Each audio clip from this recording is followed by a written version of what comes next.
Merci beaucoup. Bon, ravi de participer à cette séance avec vous. C'est le troisième trophée de la transformation numérique. Syntec Numérique en est moins connu que Microsoft. C'est pour ça que peut-être tu as raison, il faut que je le rappelle. Syntec Numérique, c'est donc l'organisation qui rassemble tous les acteurs qui sont les éditeurs, les ESN, le conseil en technologie.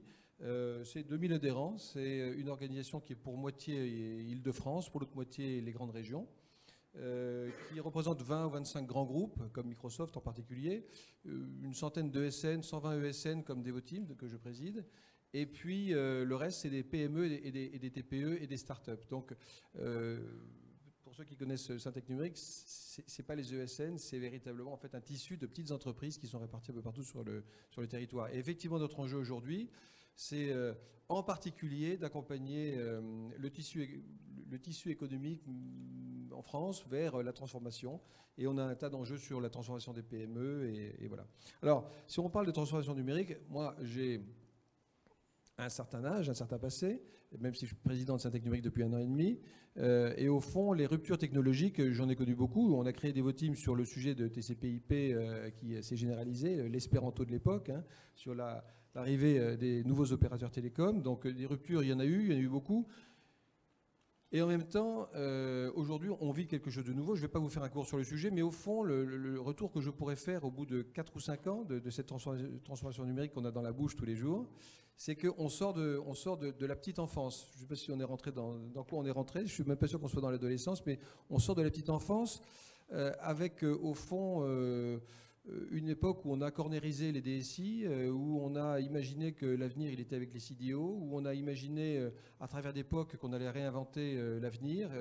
Et puis, on est en train de rentrer dans une phase, au fond, pas de maturité, je ne pense pas, mais en tous les cas, une phase dans laquelle on se dit, soyons un peu plus réalistes, et ce n'est pas à travers quelques époques qu'on va passer à l'échelle. Et le time to market qu'on a aujourd'hui étant tellement considérable, la multiplication, je dirais la multiplication des technologies nouvelles qui s'empilent sans se remplacer, qui se multiplient, la puissance des plateformes qui accélère cette transformation fait qu'aujourd'hui, il faut être réaliste. Et cette transformation, et vous êtes là pour des prix, donc vous êtes vraiment engagés dedans, et on est tous engagés dedans tous les jours, mais cette transformation rentre dans une phase un peu plus raisonnable, dans laquelle on se dit, en fait, ça ne va pas être du pur jus. Ça va être quelque chose qui va être au fond une hybridation. Et je dirais qu'aujourd'hui, l'étape que je vois, c'est plus de réalisme et une hybridation massive de nos ambitions. Je pourrais dire que c'est l'hybridation des 3 piliers de cette transformation qui sont les business models, bien sûr, qui sont les technologies et qui sont au fond les ressources humaines. Les business models, et on voit aujourd'hui cette hybridation massive avec des gens qui attendent plus, qui voient bien qu'ils ne peuvent plus, dans leur ancien modèle, attendre d'avoir tout transformé et qui vont s'associer. Alors on voit Auchan avec Alibaba, on voit Carrefour avec Google, on voit Uber qui vient de passer un deal majeur pour sécuriser sa chaîne de la valeur avec Volvo. L'hybridation des business models, c'est des sujets qui, alors, pour le moment, on peut en raconter une centaine, hein, mais c'est des sujets évidents. Et puis derrière, sur les technologies, on a à peu près la même chose. L'hybridation par le réalisme que, au fond, changer le vieux modèle, ça ne va rien rapporter, ça va coûter très cher, ça va probablement faire prendre des risques inconsidérés et qu'il vaut mieux, effectivement, hybrider et associer une technologie qu'on maîtrise bien, mais qui a un certain nombre d'inconvénients, on les connaît, avec des technologies plus récentes et construire quelque chose qui va permettre, au fond, même si ce n'est pas complètement propre, comme on l'aurait rêvé, mais de rentrer dans cette course de vitesse dans laquelle on est engagé. Et puis, la troisième hybridation massive, c'est les ressources. Alors, je dis tout à l'heure qu'il y a 3-4 ans, on a cornérisé les DSI en disant finalement, ce n'est pas avec eux qu'on va gagner cette bataille. Parce qu'après 10 ou 15 ans d'extrême paupérisation de la DSI, avec une pressurisation sur les compétences, je dirais les budgets, etc., on était arrivé à un moment où la DSI était devenue, ou en tous les cas n'avait pas l'agilité pour faire ces transformations, mais où finalement, aujourd'hui, on voit bien que le rêve qu'on a eu, que c'était le CDO qui allait reprendre le flambeau, ça ne va pas se faire. On voit bien que c'est plutôt un CIO plus ou plus. C'est bien une hybridation du modèle du CIO, du DSI et du CDO qui va finalement permettre de gagner cette bataille. Et c'est la même chose sur les équipes, des équipes historiques sur les technologies historiques et puis des équipes modernes plus sur des technologies plus récentes.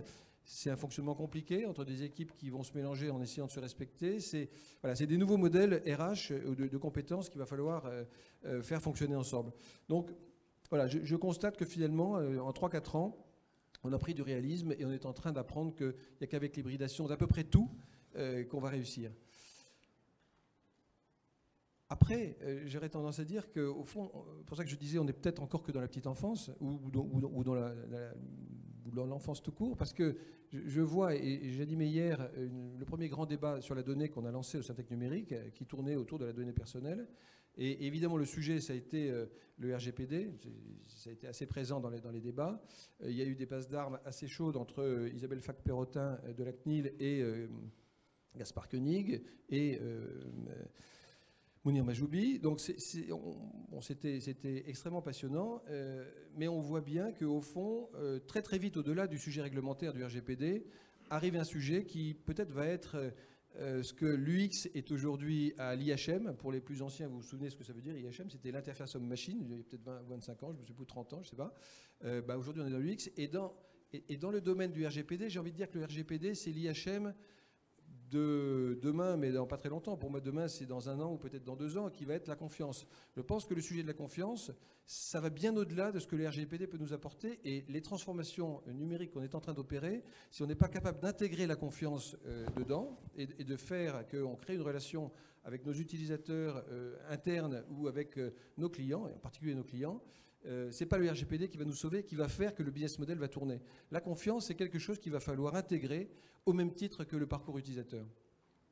Et donc, voilà, ces débats que j'ai eus hier m'ont véritablement ouvert les yeux sur le sujet et sur le fait qu'au fond, on va pouvoir dépenser beaucoup d'argent dans le RGPD, mais ça ne va pas suffire.